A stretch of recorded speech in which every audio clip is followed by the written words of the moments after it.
सूरज ढल चुका था। आसमान में आग का गोला धीरे धीरे लालिमा लिए डूब रहा था। पेड़ों की काली परछाइयां लंबी होती जा रही थीं। जंगल की सन्नाटे को सिर्फ दूर से आते हुए गीदड़ों की बोली ही तोड़ रही थी। इसी जंगल के बाहरी इलाके में स्थित था एक छोटा सा गांव, मधुवन। गांव के बुजुर्ग अक्सर जवानों को जंगल में रात को न जाने की हिदायत देते थे।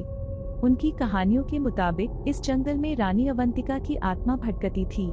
वह रानी जो कभी इस जंगल की रक्षक थी, अब उसी जंगल में कैद थी।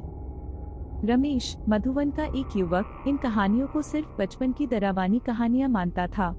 वह स्वभाव से जिज्ञासु और साहसी था।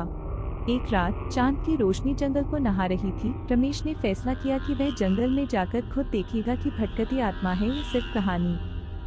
गांव के लोग उसके इस फैसले से सहमत नहीं थे, लेकिन रमेश को कोई रोक नहीं सका। रात गहरी होने के साथ साथ जंगल का सन्नाटा गहरा होता जा रहा था। पेड़ों की हर सरसराहट उसके कानों में भयानक आवाज बनकर गूंज रही थी। तभी उसे दूर से एक मधुर संगीत सुनाई दिया। वह संगीत किसी वीणा की मीठी तान जैसा था। संगीत की तरफ आकर्षित होकर रमेश चलता गया। संगीत तेज होता जा रहा था, लेकिन कोई नजर नहीं आ रहा था। अचानक एक विशाल महल के खंडार उसके सामने आ खड़े हुए। संगीत वहीं से आ रहा था। रमेश हिचकिचाया, लेकिन जिज्ञासा उसे आगे बढ़ने पर मजबूर कर रही थी। महल के अंदर छाया ही छाया थी। सिर्फ चांद की रोशनी ही कुछ हिस्सों को रोशन कर रही थी।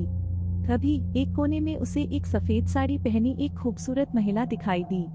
वह वीणा बजा रही थी और उसकी आवाज में एक गहरा दुख झलक रहा था। रमेश महिला के पास गया और पूछा, आप कौन है और यहाँ अकेले क्यों हैं?